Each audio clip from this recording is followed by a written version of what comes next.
how can we help foster the public-private partnerships, bringing American capital and expertise and standards to Africa so that we can keep exploiting, so that we can exploring where we can get these minerals. When you hear a statement like that, as someone from an African country, it's easy to think, man, these guys, they're so bad, they're so dark. But what you must understand is that they are part of a system. They are part of a system that has existed for the entirety of their lifetime, and their success in that system relies on the maintenance of resource extraction from the global south, from Africa. It is a zero-sum game, and he just accidentally told you publicly. So in this video today, I'm going to try and demonstrate by reacting to a channel called Awakening Richard that what I'm talking about is not a fancy conspiracy theory. It is a planned system. It is a system of control and hegemony that exploits other countries, extracts their resources, and creates a debt dependency. And the reason why we're reacting to this channel is because he explains it so well using diagrams like the ones you see right here.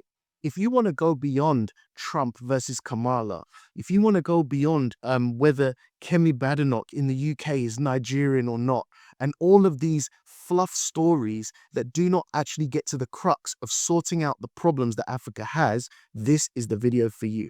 For those of you that don't know, my name is TJ, I'm Nigerian and British mixed, and on this channel, we talk about African geopolitics. I put up a few pyramids. This one and that one and a few others, and I want to see if I can fish out some intellectuals from my audience base and see if there are people who actually understand what this pyramid is, not just the feeling of it, but actually the mechanics behind the pyramid. So I get people from, let's say, Bangladesh, and he say that, well, of course we're in a pyramid system. I mean, just look around me. This place is crappy and garbage. And I mean, look at Switzerland. And then look at France. Well, not that France. That France. How are we not in the pyramid system? I mean, look at my dog here. He's eating off a garbage can. Okay? And look at the dog in Los Angeles right there. They've been carried around in their arms and they shower more than I do. Even my dog understands he's in the pyramid system. And how much IQ do you think he has, huh? And then you get someone from, let's say, the collective West and say that, come on, obvious this is Chinese and Kremlin propaganda, right? We're better because we have better culture, better religion, better ice cream. We have just better most of the things. And most importantly, our government is better. Your government sucks, okay?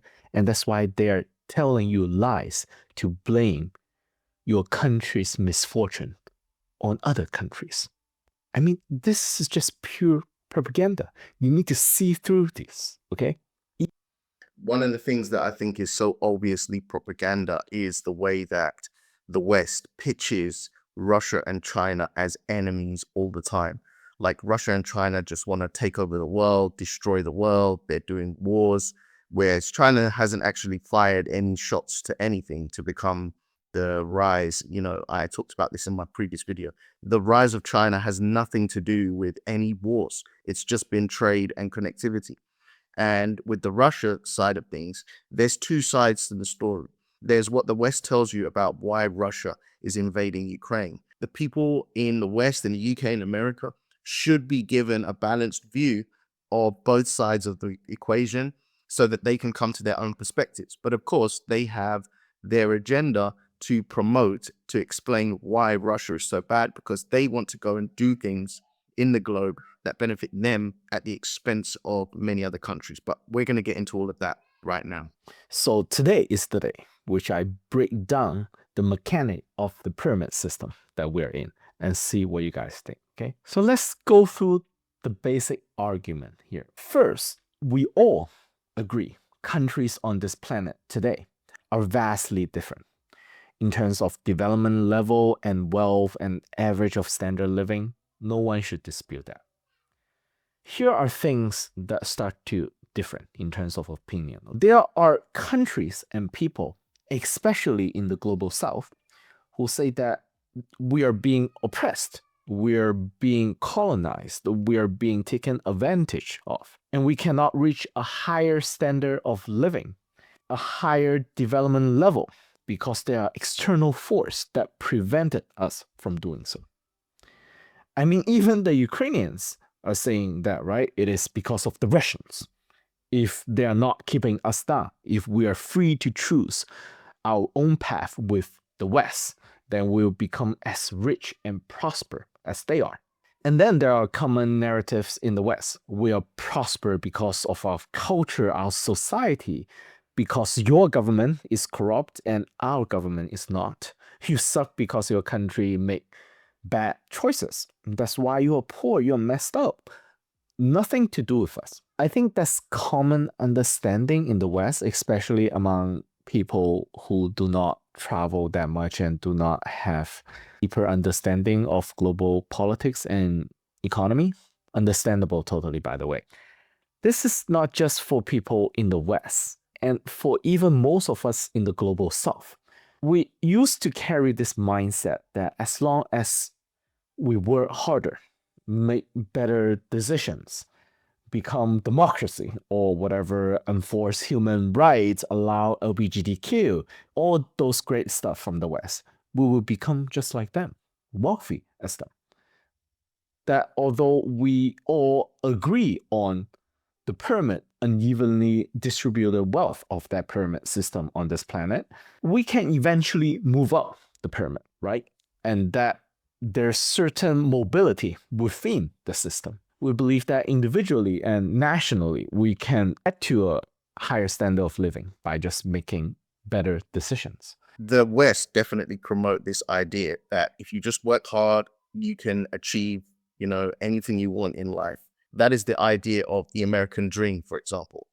We've created this country that is based on freedom. And it means that if you put your heart and soul into whatever you do and you work hard, you will achieve greatness in this country.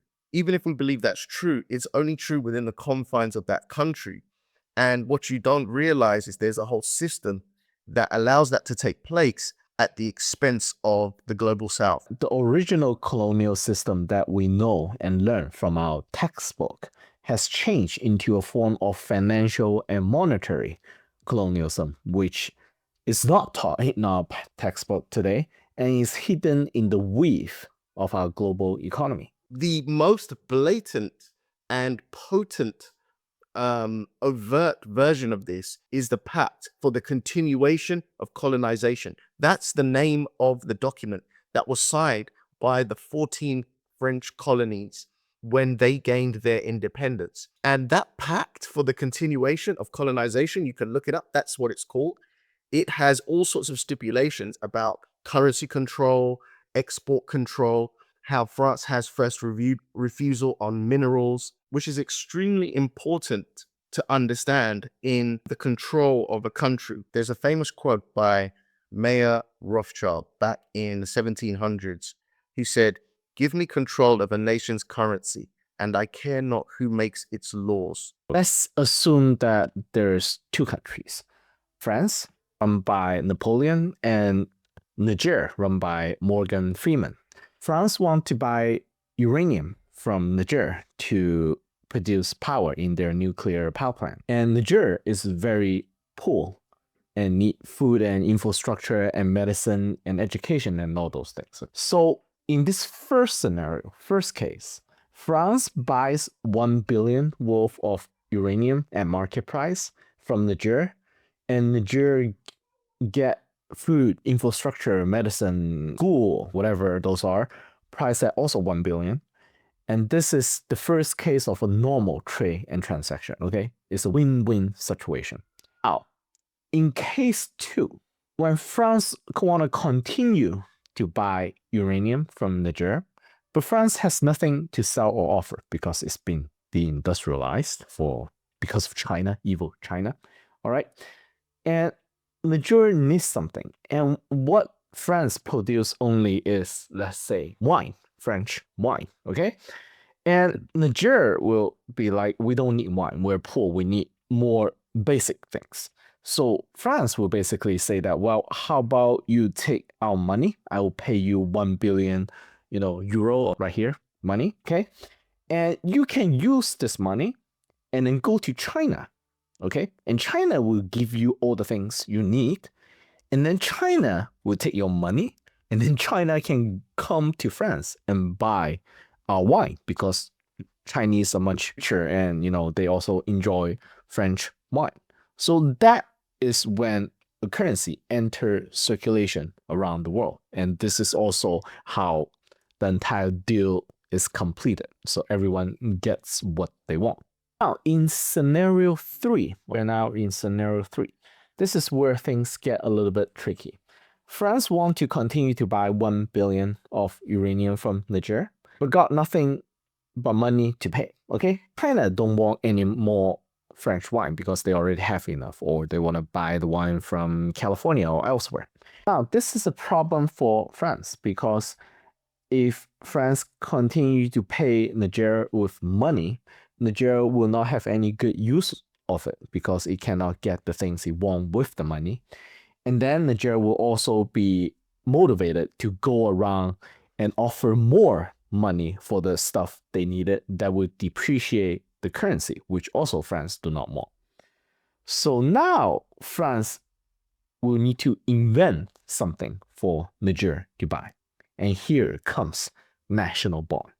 So what France do is that, well, I will give you 1 billion for your mineral, your resources, your uranium, and then I will ask you to give this money back to France, okay? And I'll put it in my central bank, and I will issue bond to you at 1% interest rate. So let's see what 1% interest rate looks like. There is a little bit of an irony here, or something interesting to note. I don't know if he meant this, but the fact that he's using currency as toilet paper, which is symbolic of the fact that currency is not actually intrinsically valued, right? It's only valued based on the ability for the people to have confidence in it and for it to be redeemable in the country or the state, by the state, recognized by fiat. That's why it's called fiat money. Okay, that much. So I'll pay you that much per year, and that will conclude our business. Well, now you can say that this is a bad deal. This is not neo-colonialism. This is stupidity to get something and then give away the purchasing power you had in exchange for 1% of this. Tell Morgan Freeman to take a math class or economic class. This has nothing to do with neo-colonialism. It's just stupidity, all right? Here's things turn ugly, which we are going into scenario 4. Morgan Freeman, for example, let's say he did that for a year or two and say that, well, this is not good for my people. My people are still poor.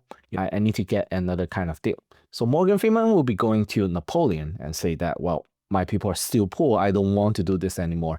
I'm going to spend those money you give me elsewhere. And if you don't have anything good to give me, I might just as well trade the uranium to someone else who offer me real stuff, real goods that I need for my people.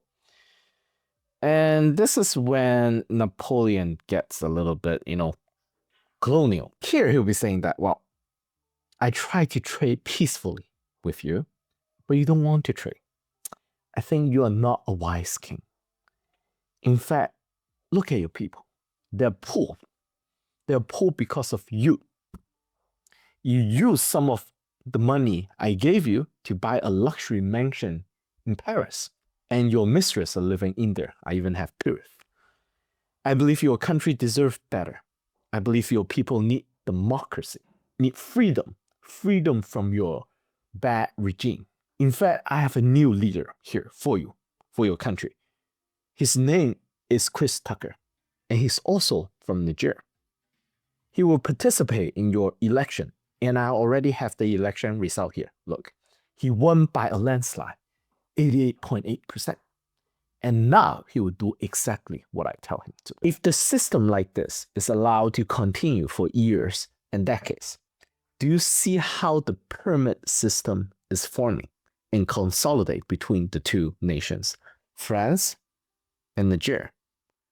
Because Niger's labor and resources keep getting traded to France while getting only a portion of the purchasing power back.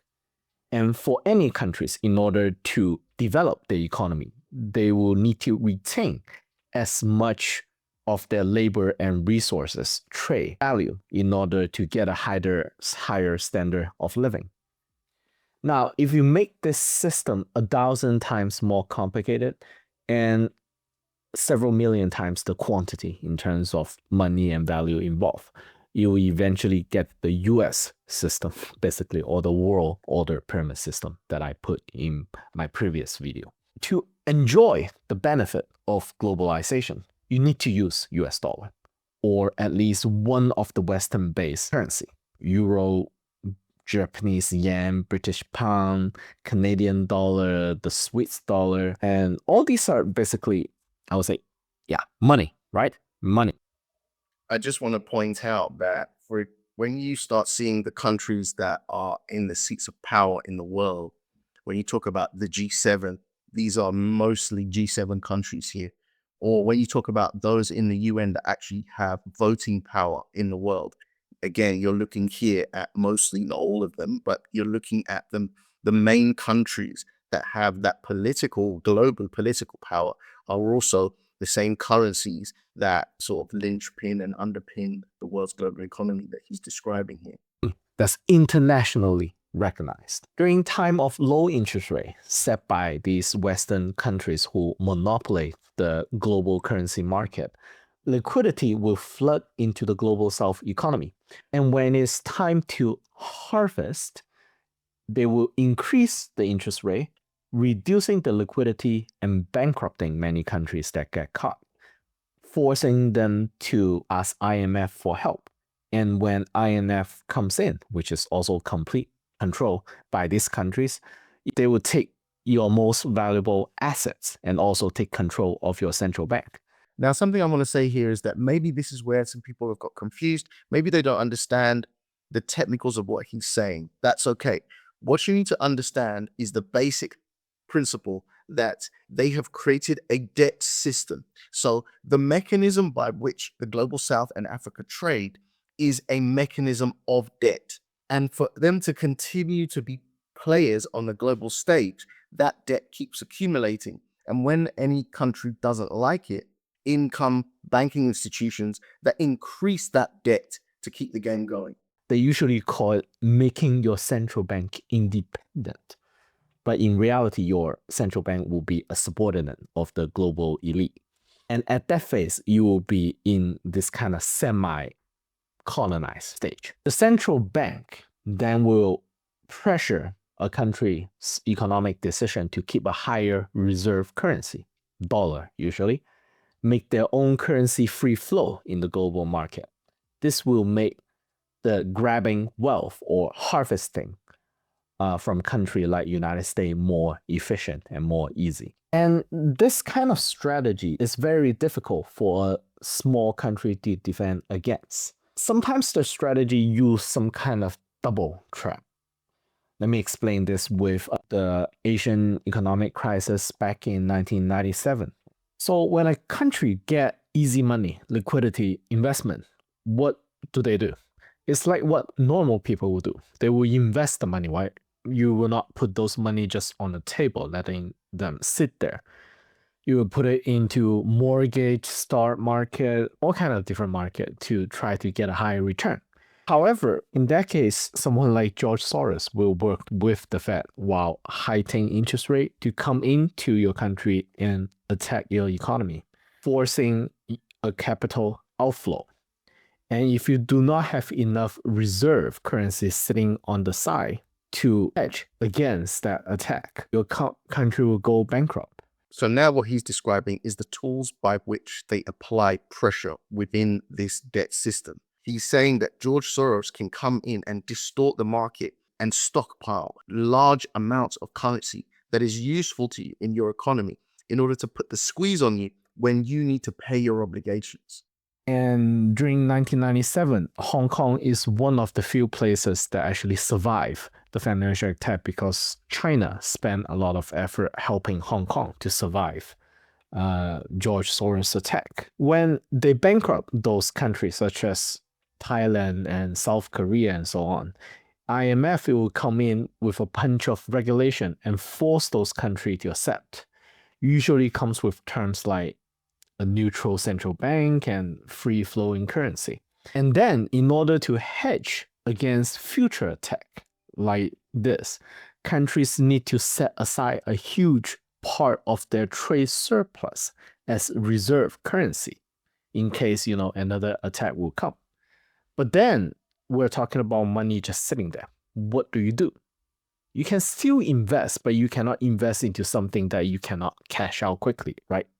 So what do? You usually go and invest into the treasury bond market in US because your reserve is in US dollar.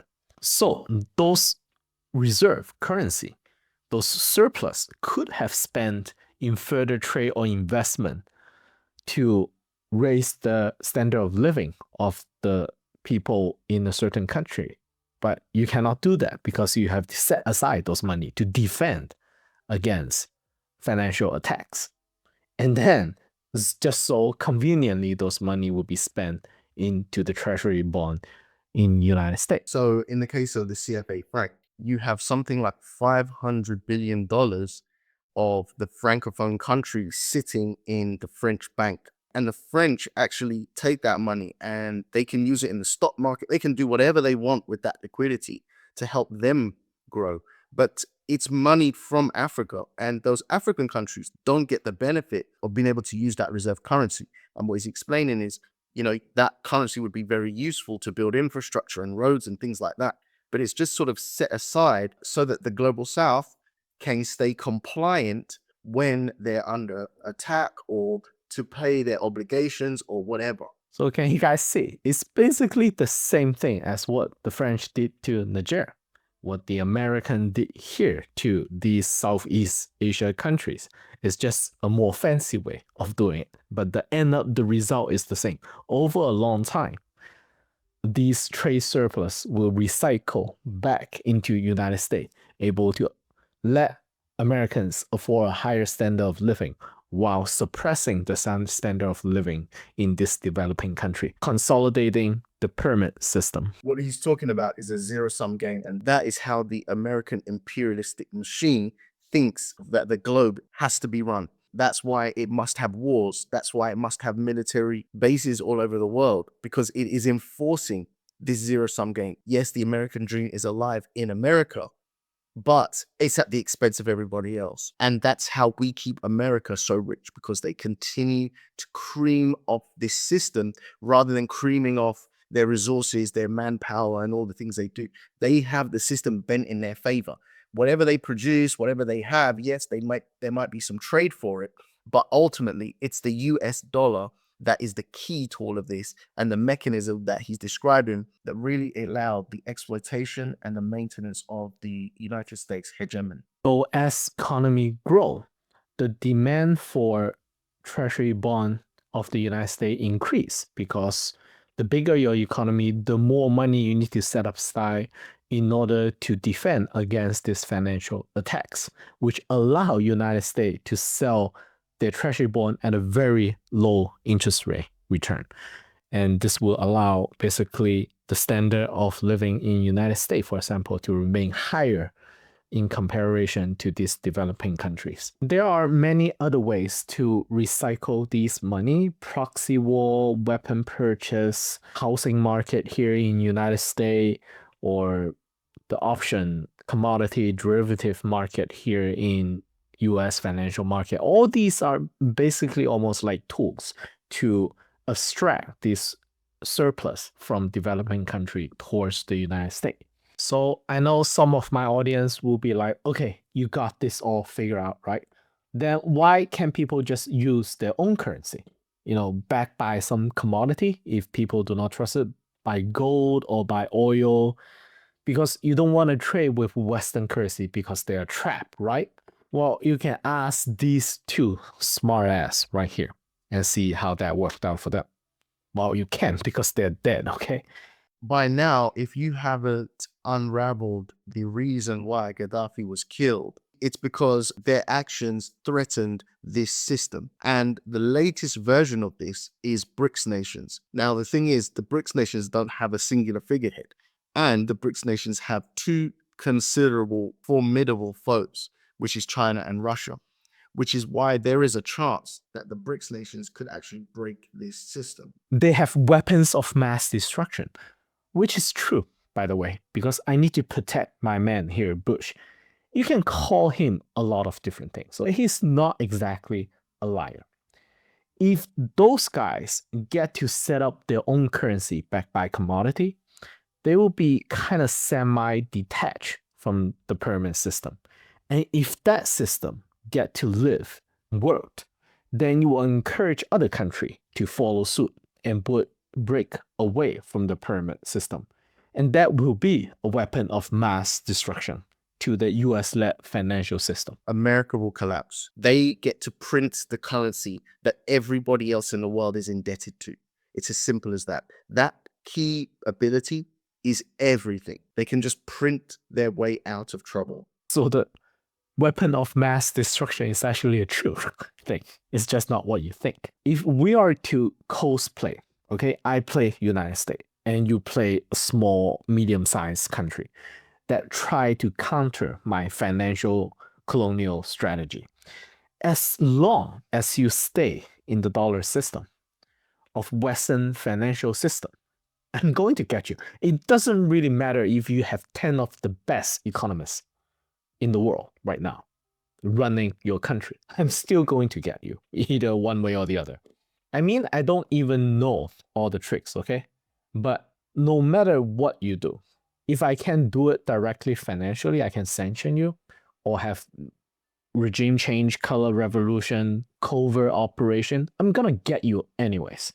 Well, of course, today in our system, there's a problem because there's a virus in the system, an anomaly, a superbug, which is China. China is something that United States really doesn't have a good way to solve. Let's go back to France and Niger here. If France is to maintain a certain standard of living for its people at a fixed population, the more country it colonize through this kind of money Ponzi scheme, the less France has to take out of each individual country in order to reach its objective. So let's just put this in context for a second. The United States colonizes the world through this system, more or less. Okay, it's not exactly perfect what I'm saying there, but you can understand that the dollar is the world reserve currency. But in the case of France, it has 14 African countries that it has dominance over because it has direct financial control over the currencies that those countries use. Think about it as France's own pyramid scheme within the global pyramid scheme of the United States. And this system will be more stable, right? Because it's less taxing to each individual country. There's a certain tolerance level. If you do it too much, too greedy, and went over that tolerance level, you will have rebellion, revolution, like what you just see in Niger and Burkina Faso and all those places. And then when they break away from the system, you have to either send military force there to suppress the situation, which is very costly, or you have to live with lesser countries within your pyramid system, which you have to then tax those people more, which will break their tolerance level, or you can settle with a lower standard of living. So you will have to bring those inflation back to your own country and your own citizen will have a lower standard of living. So in a way, it is best if you have to do it, it's best to stay within a certain tolerance level. Remember that. US, by using a dollar as a reserve currency, is doing this to the entire planet, okay? Not just France, to a few African countries. And I would say that most of the country during certain period of time, most, again, not all, most country is okay with it. Actually, it's not a bad deal because US keep a certain balance in the world and everything works well, people and countries can grow within the system. But I want to continue to show my audience the bigger picture, okay? Global South country want to develop its own economy and reach a higher standard of living, need to eventually start to retain more value from its production, whether it's labor or selling minerals and materials, okay? Because if you are a very, very poor country, like China, back in the 1980s, I remember my father and my mother make something like $3 each month, which is very, very poor. So when you're dealing with a poor country, and when they try to climb that prosperity ladder, they don't mind trading away majority of the value to their partner, whoever that is, United States or other country, okay? In that case, let me put that into math. If there's $100 to be made, China back then don't mind giving away $90 of profit to United States and just keeping $10 because 10 is better than 3, something like that, okay?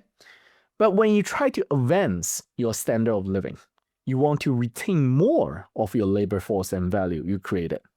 You start to have friction, with your partner, okay? You want to spend more of those value you earn. Whether you want to get delicious beef from Australia, or you want to buy, let's say, a Nintendo Wii from Japan. You don't want majority of your income get yo-yo back to the United States. So from a national level, instead of throwing those money back to the US, a country like China or many other global south countries will want to keep those money and spend it and trade it for something that will improve the standard of living. There's a really fun show in China in which a bunch of rich factory owners or spoiled kids buy all those expensive 4x4 SUV toys. And they gather around under a small hill and try to climb the hill and see which car can get on top and which car will simply get stuck or roll back down. Now, imagine those SUVs are countries trying to go up the hill to climb the prosperity mountain. Not an easy job, by the way, even without the evil French or Americans trying to, steal money from you. Now, the initial climb is usually smooth. This is when the country is poor. They have a lot of momentum because you're willing to trade away your resources or labor for cheap. And many countries are willing to work with you. As you get to the middle of the hill, you need to start reinvesting your earning into many things, such as education, healthcare, infrastructure, and buy all those things that will make your life better. You need to utilize all the components of your car, the tractions, the tires, the torque of the engine, and many other features in order to climb that last sector of the hill to reach the level of developed country and get a better standard of living. And this is when your country and a country like US, who's financially colonizing your country, will push back. Because the more wealth and productivity you get, the more meat you have on your economy, the more juice US can squeeze off of your economy using the dollar system to benefit US and its own standard of living. So there will be a resistance, a friction.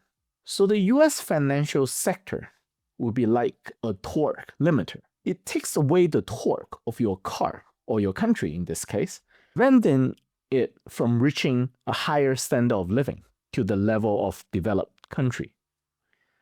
So if my audience right now can just close their eyes, imagine US is some kind of demigod, which it holds a lot of power by having the reserve currency of the world and hundreds of cars, okay?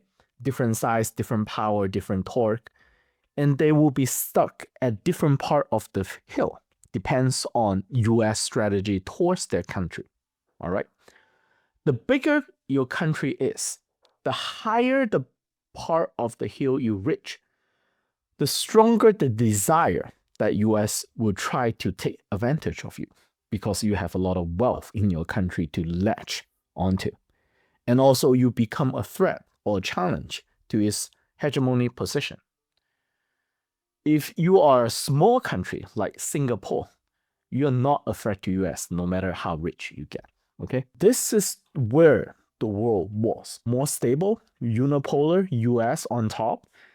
There's the minions of US below it, and then there's the global south. The US is on top, very happy, good life, is taxing on the global south. But the tax is, I would say, reasonable for most countries. Its minions below is, well, complaining sometimes, but more or less they're also satisfied. And then there's the global south. Most of the country are more or less satisfied or have this delusion that they can climb up the pyramid and eventually get to a better place. Russia are trying to grow within the system. China is also happily growing within the system. Many other global south countries are more or less happy as well. There are some smaller countries that are not happy, but there's nothing much they can do, really. Notice that Iran is there, who they just bombed. You know, on the news, it's showing that Iran and Israel are having this conflict, but could it be that they're at one of those points where they're trying to get to escape velocity? Iran have a lot going for themselves. You know, this is where you start getting into sort of conspiratorial ideas like, hey, these guys are doing too well. We need to say that they've got weapons of mass destruction. We need to have a justification in order to keep them down. Hence, the United States had no problem in directly bombing that country. And then they wanted to be friends afterwards. So with that being said, I also want to point out the fact that whether it was Trump or not, this system is in place. And this system supersedes the personality of Trump. So you think that when you go to the polls or when you watch the US elections and Trump gets in power, you think, oh, hey, well, Trump's a bad guy. Now the world is going to go to crap and all of these bad things are going to happen. No, the system determines what happens, whether it's Trump, Kamala, Bill Clinton, Hillary Clinton, Obama, it doesn't matter. It was under Obama that the whole Gaddafi scheme was unraveled, which we touched upon earlier.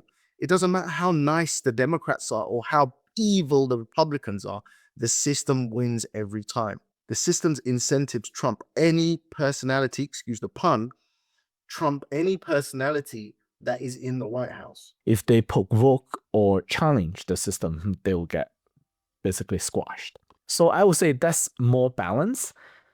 Or let's say there's not enough countries, big enough, power enough to challenge that existing order. But that's before. Now let's look at where we are today, 2024. First of all, US is still on top. Its leadership, especially the financial banking sector, many people argue that the financial banking sector runs the US basically. Well, that has become more greedy and inconsiderate for the global south countries around the planet. So the policy they use right now become more predatory and more taxing to the global south economy. My father and I have argued that if US is able to better manage its financial system, not be so greedy, even if US is heading towards a lazy decline or Dutch syndrome, if US can just better manage its currency, its foreign policy, control its financial sector better, not be an asshole around the world all the time, it can maybe last for 3-4 decades without problems. So because country like China is actually comfortable within the system. So he's saying that if they do well, it can last for 3-4 decades. Well, what if they're not doing well? Is it 1 decade?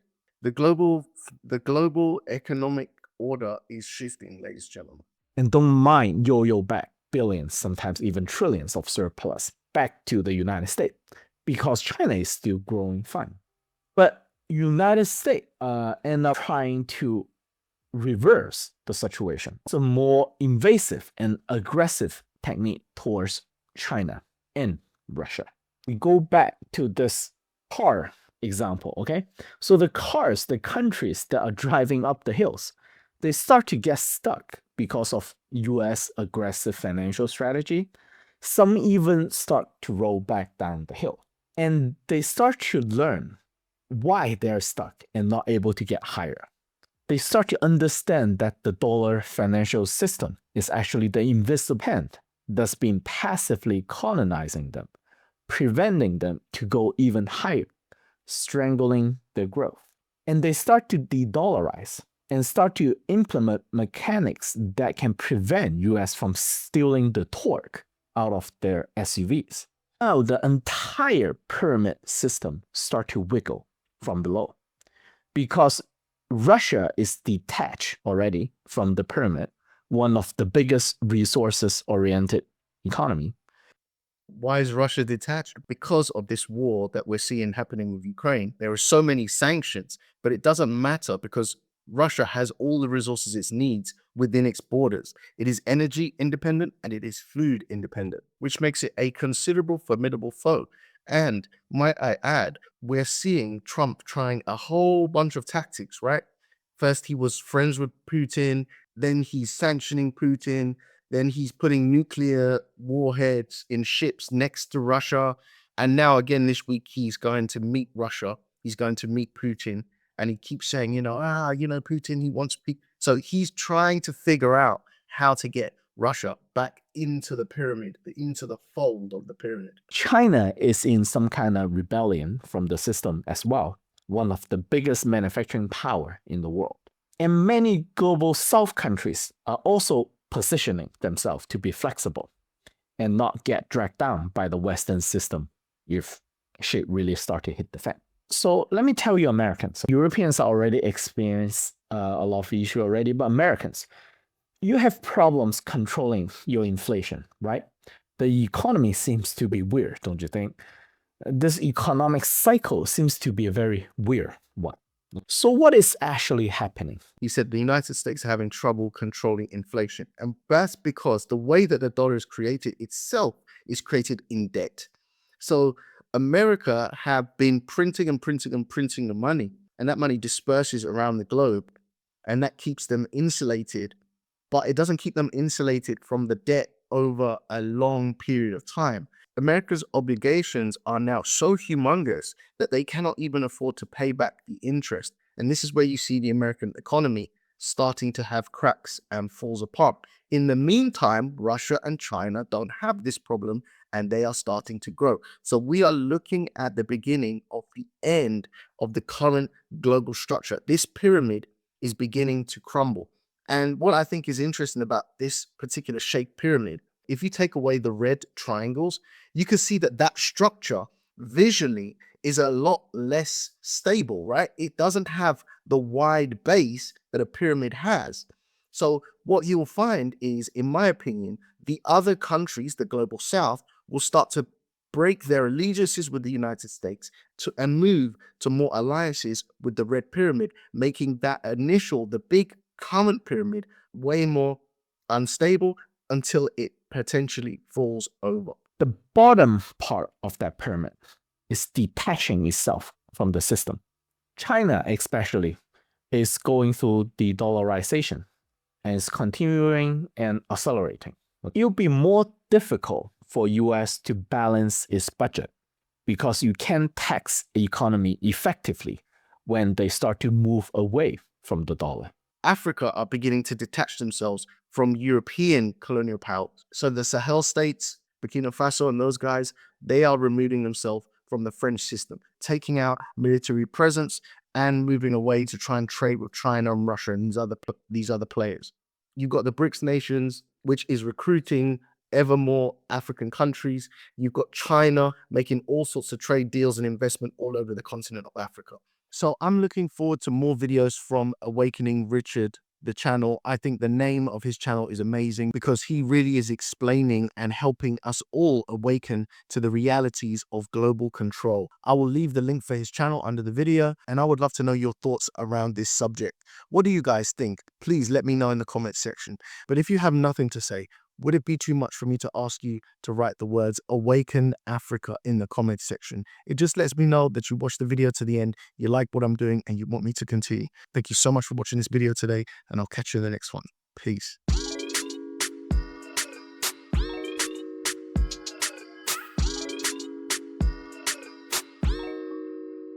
you.